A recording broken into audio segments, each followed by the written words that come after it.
ciao Andrea, è terminata la prima partita, è arrivata una sconfitta per mano degli Aarons Montecatini. Le tue considerazioni sul match?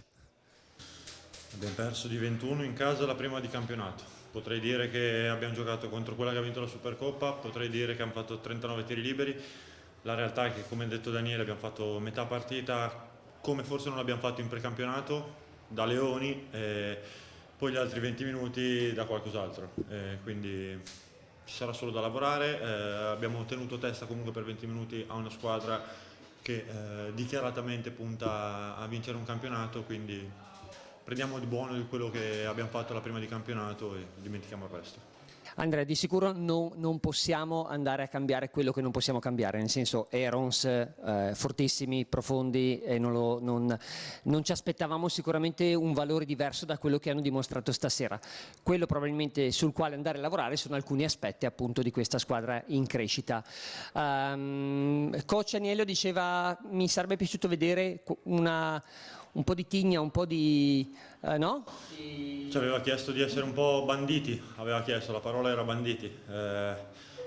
E secondo me per 20 minuti è stato fatto, dopo un po' per qualcosa, un po' perché siamo una squadra nuova e ci manca quel combattere l'un per l'altro, quindi stiamo crescendo su questa cosa, arriveremo e mi dispiace solo per il tifo perché oggi c'era il tifo, qualcuno è venuto e ci rifaremo la prossima.